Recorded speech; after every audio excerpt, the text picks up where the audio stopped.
on this, I do want to bring in Josh Hasten, who is the Middle East correspondent for Jewish News Syndicate, as well as the co-host of the JNS podcast, Jerusalem Minute, and the host of the weekly radio program, Israel Uncensored, on the very latest out of the Middle East. Josh, thank you for taking the time to speak with us. Thanks for having me. Absolutely. So I did want to ask you, there seems to be a definite increase in attacks between Israel and Hezbollah. What can you share about the very latest as we continue to follow this breaking news? Yeah, absolutely. So the other day, Israel took out one of Hezbollah's top commanders, Ibrahim Akel, and reports indicate that he and his cohorts there were planning a massive terrorist attack, an infiltration similar to the October 7th massacre carried out by Hamas. So the group of them were meeting in a location, secret location in Beirut, and Israeli fighter jets sprung into action and took out the entire group of terrorists who were planning another October 7th style massacre. Let's remember here, Hezbollah started this on October the 8th, unprovoked. They decided they were going to get involved. Hezbollah and Hamas and the Houthis, these are agents of Iran. Iran is the octopus, and these are their proxy tentacles all over the Middle East. So Hezbollah, unprovoked, decided to attack. They've been attacking every day. Let's remember that they've been firing rockets, missiles, sending in drones.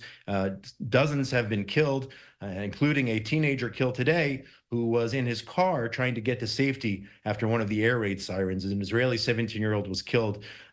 So Israel is committed, and our leadership is committed to restoring order, to making sure that the 80,000 residents who are currently not in their homes will be able to go home safely. The chief of staff just spoke a few minutes ago, as Prime Minister Netanyahu did early today, indicating that one of the war goals is officially to make sure those 80,000 Israelis can return safely to their homes.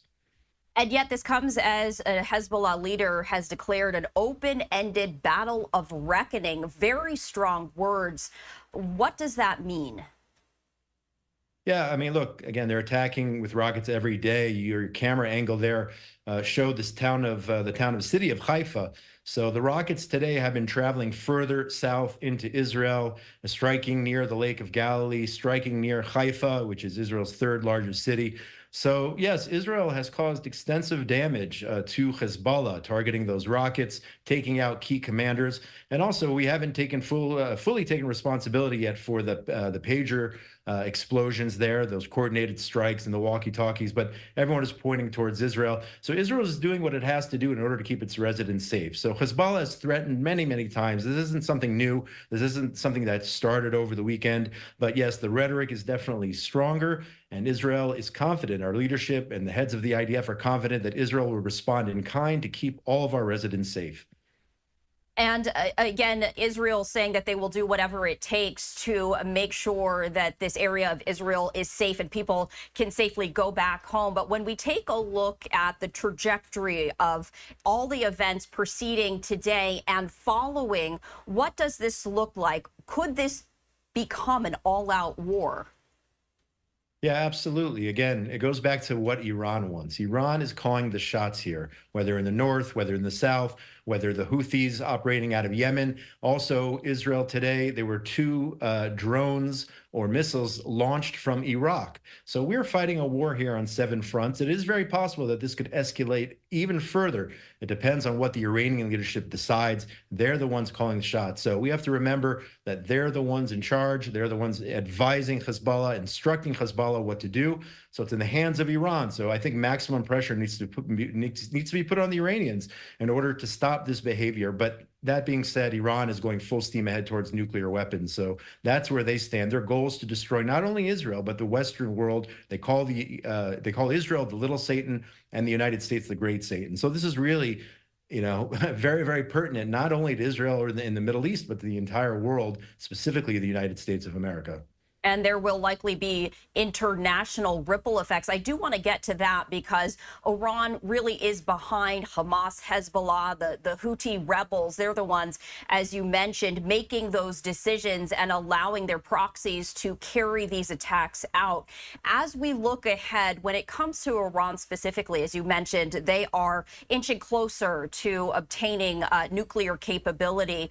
What does that look like? Will they ever respond directly? They have in the past, not to any success, but Could that be a possibility? And if so, is the world ready for that? No doubt there are conversations that we aren't privy to looking at that possibility.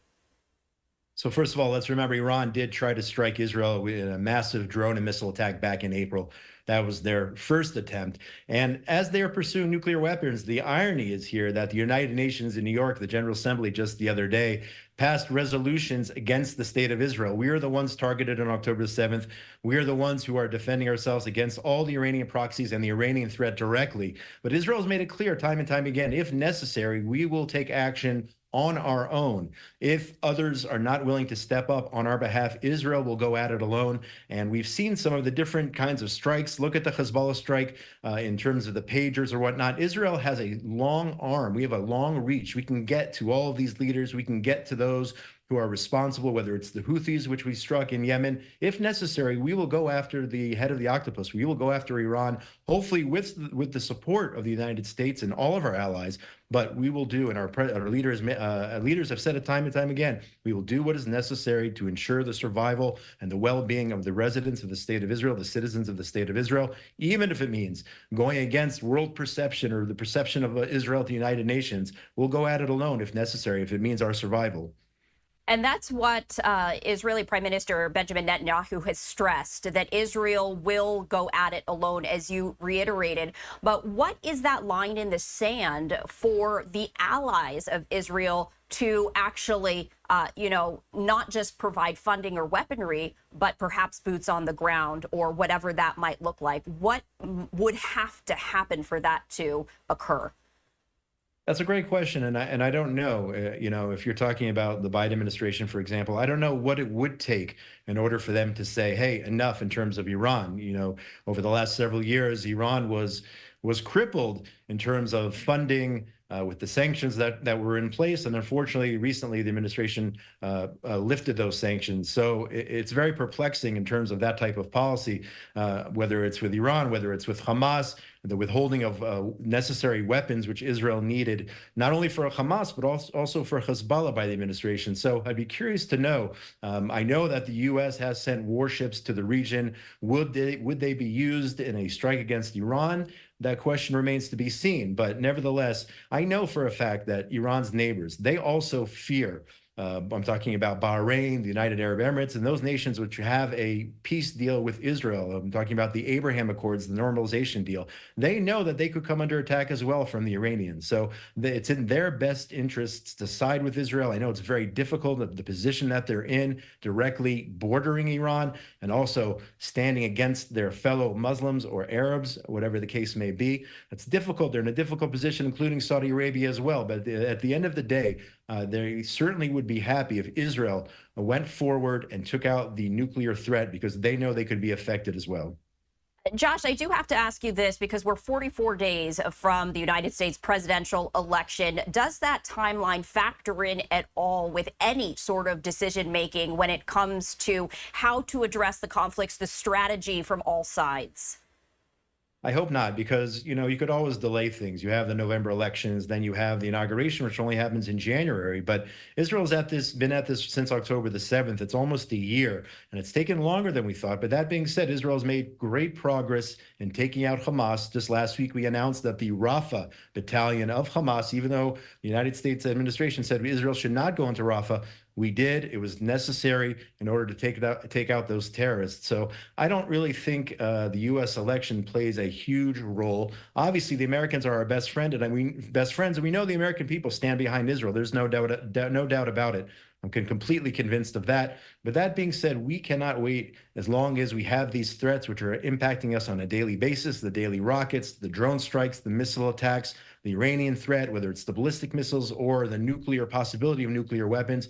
We can't wait to see who's going to be the next president in the Oval Office. We have to do what is necessary. We have to make sure that those 80,000 Israelis go back to their homes. We have to ensure there's quiet in the south. We have to make sure there's quiet Judea, Samaria, Jerusalem, and we have to take care of all those 7 fronts which are directly targeting the state of Israel right now. Josh, before we let you go, is there anything else that you would like to share with our Live Now from Fox viewers? Yeah, I would just say that I think over the last several days, the key here is that we saw that Israel has the ability. It has the ability to cause damage, unprecedented, pinpointed strikes like never before. We haven't seen, I don't think, in the history of warfare anything to this level. There were other types of similar attacks with, cell phones and whatnot, but I don't think we've ever seen anything like this. And again, the haters are accusing Israel of carrying out strikes against civilians, and that's absolutely not the case. We just saw yesterday, it was actually reported that those beepers that exploded, it didn't all happen at once, according to the latest reports. These were pinpointed beeper strikes. In other words, Israel decided we are going to take out this person, this person, this person, because they're involved in terrorism against the state of Israel. So these are pinpointed, strategic, very, very important attacks. And it just shows, do not mess with the state of Israel, because you don't know what's going to happen to you next. Don't mess with us. We'll come. We have the ability to come and get you. Josh, as always, we appreciate you joining us here on Live Now from Fox. Thank you so much. My pleasure. And once again,